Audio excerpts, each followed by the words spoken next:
For the first time, Australia has recognised the legal existence of Aborigines prior to white settlement. The case is a moral victory, as well as having great significance for land rights. When the High Court handed down its Mabo decision, it cracked open the legal fiction at the heart of the nation. Terra Nullius was gone. European settlement of Australia was based on the premise of Terra Nullius, which basically means no person's land.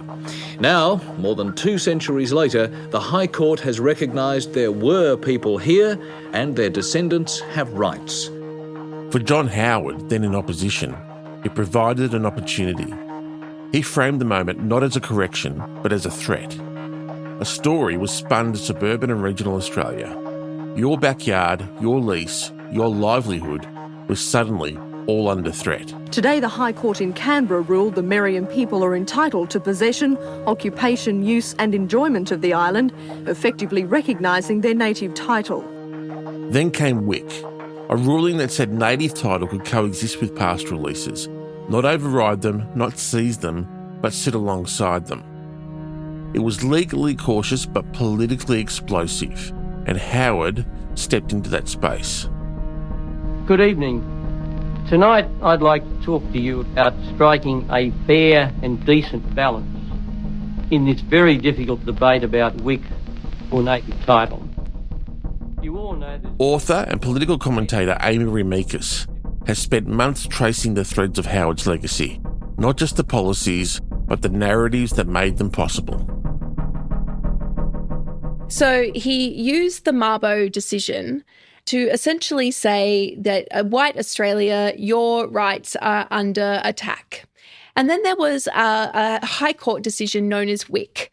And this did not change the dial. So, Indigenous scholars and people who were custodians of the land, for them, it was quite a conservative ruling because it was the status quo. It was something they'd known all along. Yeah, absolutely. Yeah. That their native title existed, but it was essentially powerless in the eyes of the law.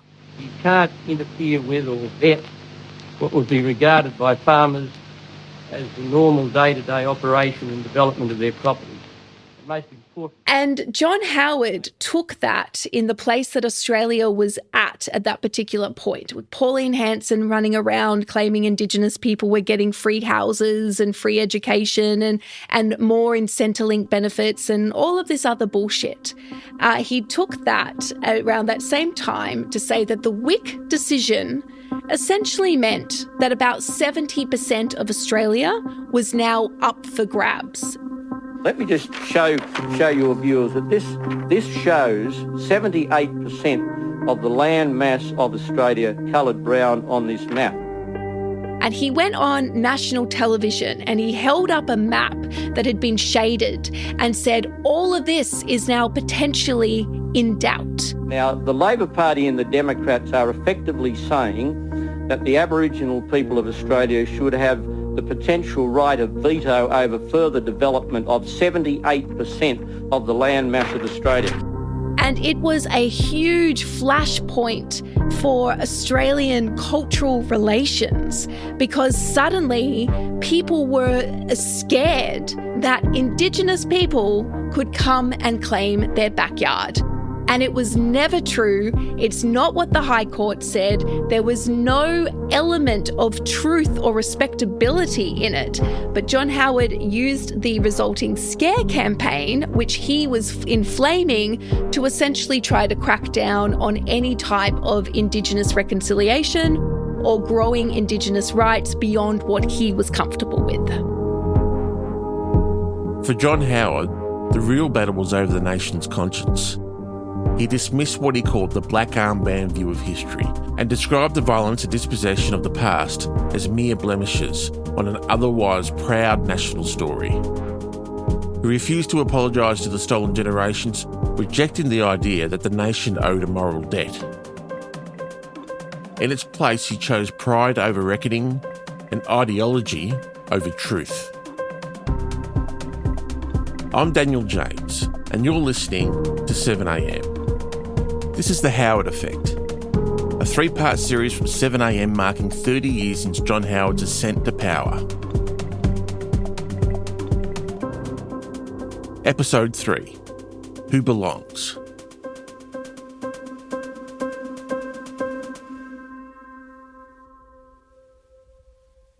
So, about a year after John Howard's election, he went to the Reconciliation Convention, which had been put in place while Paul Keating was still Prime Minister. Can I introduce to you the Prime Minister of Australia, the Honourable John Howard.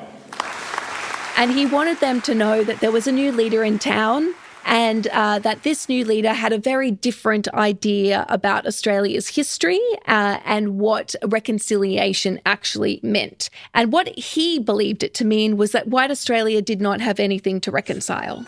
In facing the realities of the past, however, we must not join those who would portray Australia's history since 1788 as little more than a disgraceful record of imperialism, exploitation and racism. And as the speech went on, Howard began feeding off the reaction from his audience, and he became even more belligerent.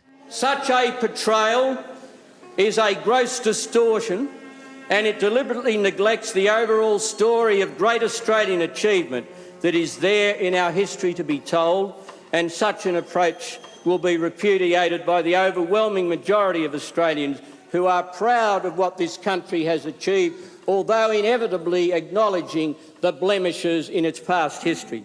So he essentially described, murder, displacement, the forced removal of Indigenous people, enslavement as a blemish. And at least 100 delegates in the room for that convention turned their backs on John Howard in what was another famous moment from that particular period.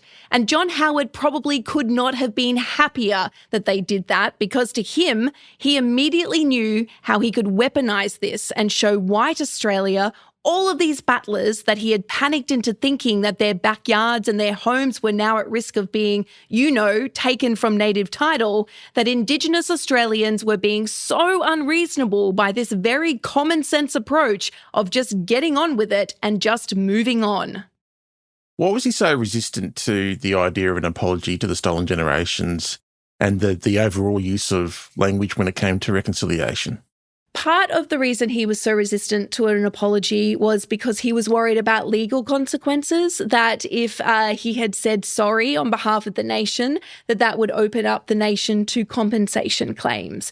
And John Howard did not believe that, anyone deserved compensation for what had happened with previous generations. So he didn't want to say sorry for that. But he also didn't want to say sorry because he did not believe that modern Australians had to accept responsibility for something that the settlers and colonialists did, even if they had benefited from that, even if it was their direct ancestors, even if it meant that white Australians were ahead in almost every measure of a success, from health to monetary to education. That was not the fault of a relaxed and comfortable Australia, and so they should be able to just move on. This black armband view of our past reflects a belief that most Australian history since 1788 has been little more than a disgraceful story of imperialism, exploitation, racism, sexism and other forms of discrimination. When delegates turned their backs on him at the Reconciliation Convention, it became a defining image. But politically, it worked in his favour. He cast himself as the voice of common sense and stability, and his critics as unreasonable and divisive. In doing so, he reframed reconciliation as excess and resistance to it as patriotism. National identity very much became white identity, and we saw that, not just in how we treated Indigenous Australians, but also multiculturalism. He started building the Anzac legacy, the white Anzac legacy, as being part of Australia's national identity. Anzac evokes the individual spirit that is such a deep part of our national character. The freedom and individuality we were prepared to fight for then and are prepared to fight for still. He really framed Australia's identity around cultural sporting moments like the Australian cricket team and Don Bradman. His contribution to Australian sport into Australian life was massive, and my own dealings with him were memorable and ones that I regarded as a real privilege. He made Australia Day a celebration of our colonial history. So previous to 1994, Australia Day wasn't a national holiday. There were different holidays in the States, but it was usually the Monday or the Friday closest to the 26th. But Howard is the reason why suddenly everybody had flags waving from their cars. And it was like this big, we go and have a barbecue by the beach and we drape ourselves in the Australian flag.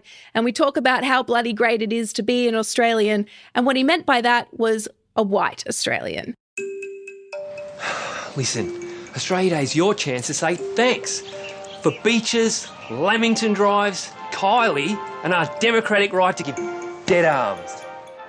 And the idea was that if you wanted to partake as being an Australian, no matter what colour or ethnicity you were, that is how you celebrated being an Australian.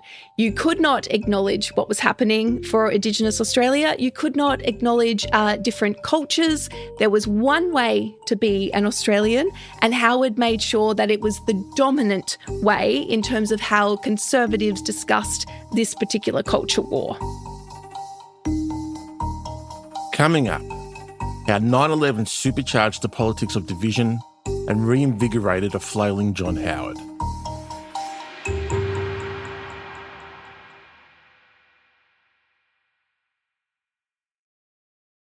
Two months out from the 2001 election, the coalition was trailing in the polls, and John Howard was in Washington when the plane struck on 9/11.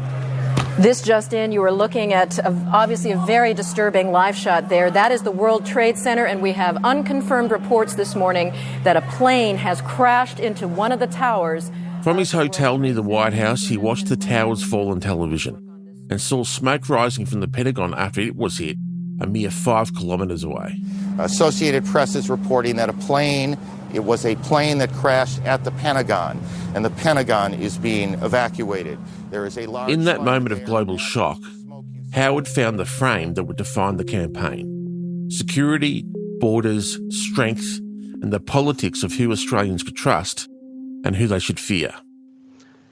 The terrible events of the 11th of September have cast a pall over the civilised world. They've forced all of us to think about what we believe in and what we stand for. And they oblige a nation such as Australia, with a great tradition of freedom and commitment to the rights of men and women, to work with other like-minded nations. Howard used 9/11 to really turbocharge xenophobia in Australia, to really set up border control. All of the terror laws that were put in place was essentially about controlling people and protest and all the rest of it. And he essentially used it to start being like, Australia is going to be strong on its borders. National security is therefore about a proper response to terrorism. It's also about having a far-sighted, strong, well-thought-out defence policy. It is also about having an uncompromising view about the fundamental right of this country to protect its borders. Around the same time came the Tampa. When the Tampa first sailed into Australian waters after rescuing more than 400 Muslim asylum seekers, no one could have predicted the dramatic sea change ahead. Howard sent the SAS to board the Norwegian freighter carrying the rescued asylum seekers and stop at docking. And the images of armed soldiers storming the deck were beamed into Australian lounge rooms. A diplomatic standoff is continuing over the fate of 438 asylum seekers stranded off Christmas Island, both Australia and Indonesia refusing to take them in. A month later, asylum seekers were accused of throwing their children overboard, a claim later proven false, as Howard tightened the border, hardened the language, and once again seized control of the national story. The dehumanisation of those seeking asylum to this country has been a feature of our politics ever since. This was the lie that asylum seekers were deliberately throwing their children into the ocean to have Australian authorities accept them. I don't want in Australia people who would throw their own children into the sea. I don't. There's something to me incompatible between somebody who claims to be a refugee and somebody who would throw their own child into the sea. It offends the natural instinct of protection. And that was just told to the Australian people as fact. And then it came out after the 2004 election that the government knew that that wasn't true, that the boat that they were on was sinking and taking on water, and nobody was throwing their children into the ocean. It was the boat was sinking. It was a claim that went largely unchallenged until the Minister for Defence, Peter Rees, sat down for an interview with ABC's Virginia Trioli. He had pictures he claimed were proof parents were throwing their children overboard.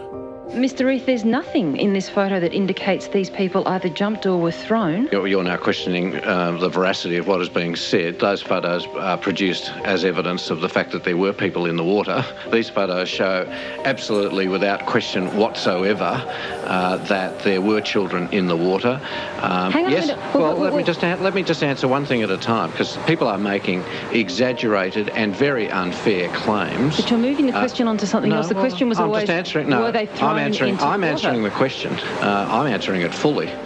And Howard was like, oh, look, I didn't know for sure that that was actually what was happening. So people kind of believed what they wanted to believe. I was subsequently informed in writing that the incident had occurred without any qualifications. I had every reason to believe that. I still have every reason to, irrespective of what is on the video.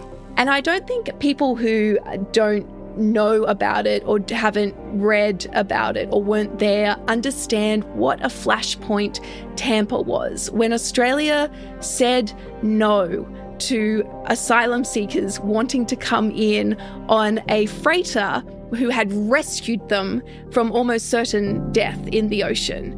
We will decide who comes to this country and the circumstances in which they come. And then they changed laws to mean that if they landed on, Christmas Island or other jurisdictions, that was not Australia. Under our interpretation of the international law applicable, it is appropriate that they be returned to Indonesia. It's certainly a message to the world that we are not a country of easy destination. And then they created the offshore mandatory detention system where Australia turned its back on international obligations and essentially went, if you came here and you don't go through our proper processes, then we will lock you up indefinitely forever on an island that we're paying over $1 billion for. Australia really started finding domestic political currency in turning away refugees, migrants, asylum seekers, in a way that they had not been able to do essentially since the White Australia policy was put in place. And it became like, we needed to question whether Muslims and Arab Australians had Australian values, whether they shared, our common national story and our common values. And it became the way that mainstream Australia would treat Muslims and anybody who was of Middle Eastern descent. In that atmosphere, fear amplified, borders calcified, belonging became policed by the commentariat and political class. The national mood was brutal. Suspicion had been normalised. Difference cast as a threat. It was the perfect storm in which something like Cronulla could ignite. To protect this so we can enjoy it, and we don't need these Lebanese. Grievance dressed up as patriotism, violence framed as defence of Australian values and a way of life. Who was he playing to when he rejected the notion that the Cronulla riots were indeed racist? He was playing to these battlers. He was playing to Howard's Middle Australia. He was playing to the white people he wanted to keep relaxed and comfortable. And he was playing to migrant communities who felt like they had assimilated into Australia and were suddenly watching people come in and not have to make the same sacrifices that they did. And he was helped along by a Labor Party that was, almost completely nobbled by that point in being able to push back against these culture wars that Howard was pushing along. long, that they also wouldn't talk about it being race-related. Howard focused on law and order. I do not accept that there is underlying racism in this country. And Kim Beazley, the Labor leader at the time, essentially echoed that. And then that became the narrative, that this was not a race riot. This is just criminal behaviour. That's what this is. Australian multiculturalism is alive and well. Even though people were holding up signs that were absolutely racist, and text messages and flyers had gone out, which proved that there was racial intent for a bunch of people who turned up to Cronulla Beach on that day. All stoked by people like Alan Jones as well. Absolutely. And, many in the media at the time. Talkback Radio has been singled out for much of the blame, including 2GB's Alan Jones, by reading out on air some of the emails and text messages urging people to, quote, support the Leb and Wog bashing day. My suggestion is to invite one of the biker gangs to be present in numbers at Cronulla railway station when these Lebanese thugs arrive. It'll be worth the price of admission to watch these cowards scurry back onto the train for the return trip to their lairs. The week before Cronulla, there was a violent incident at Sydney's southern beaches. 2 volunteer surf lifesavers were hospitalised after being attacked by a group of young men described as being of Middle Eastern appearance. The attack was serious, but it was also isolated. In parts of the media and on Talkback Radio, it was recast as proof of a broader cultural threat, with race foregrounded and grievance stoked. Sitting there in your studio, I wish you could visualise North Cronulla Beach. It's not just a few Middle Eastern bastards at a weekend, it's thousands. Cronulla's a very long beach and has been taken over by these scum. By the time crowds gathered at Cronulla, that grievance had become weaponised. So it just became a massive flashpoint, which Howard still to this day does not recognise as racial tensions in Australia. Let's keep our country clean! Fuck off the libs up! Fuck off kebabs! Even today, he does not think that Australia has any problems with racism, while also openly saying that he has massive problems with multiculturalism, that he's never been comfortable with it. Multiculturalism is a concept that I've always had a bit of trouble with. I take the view that if people want to emigrate to a country, it's on the basis that they adopt the values and the practices and the standards of that country, and in return they're entitled to have the host citizenry respect. His politics when it came to asylum seeker policy and immigration was very, very successful for him. How did it shape our overall politics going forward? Well, we're still talking about boat people, which is something that, John Howard absolutely created and pushed along. At the same time that John Howard was demonising migrants, particularly asylum seekers and refugees, he had increased the number of temporary migrants to Australia. And that's documented. And he did that to fill labour shortages. And because it's cheaper labour, it's not usually union labour, and it also increases consumers. So it ticked all of his, economic conservative boxes. But he had to find a way to still demonise that class. And the way that he did it was pointing to the most vulnerable in that cohort, refugees and asylum seekers, and essentially just saying that these people are taking your houses, taking your jobs, taking your welfare.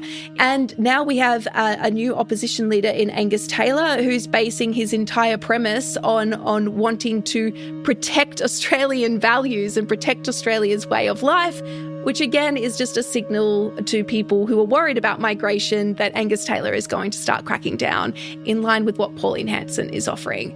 We need an immigration policy that raises the standards, reduces the numbers, because the standards have been too low and the numbers have been too high, and importantly shuts the door to people who want to bring hate and violence to our shores from another place. What Howard understood perhaps better than any other Australian Prime Minister was that politics is about story.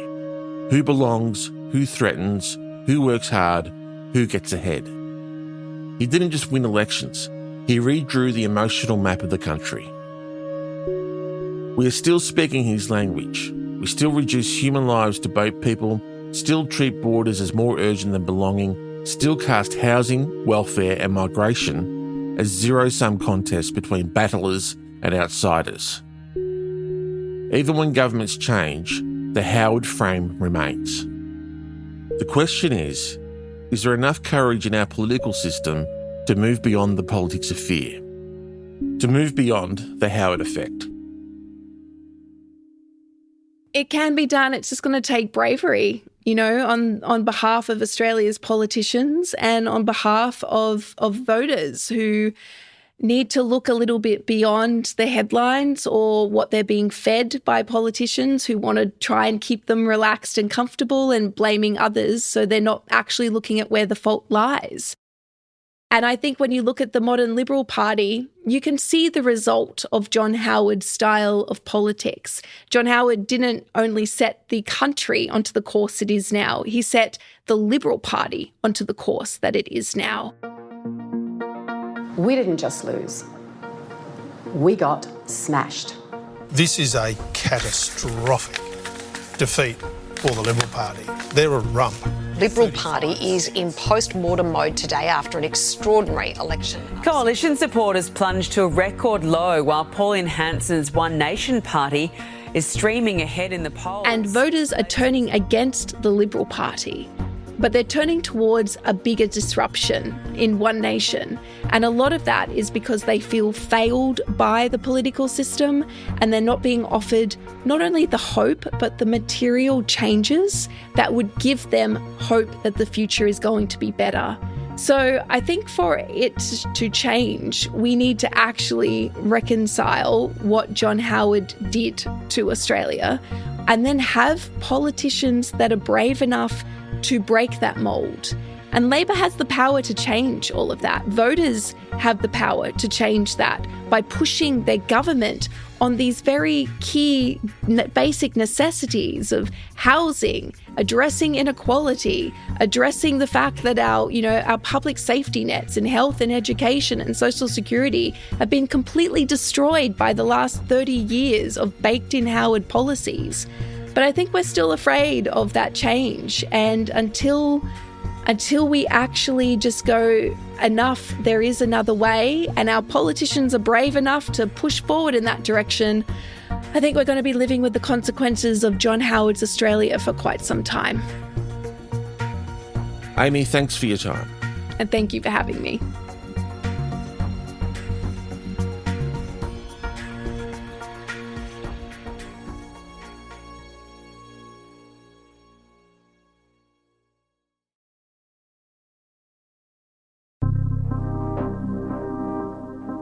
This special series from 7am was hosted and written by me, Daniel James, and featured Amy Remekis.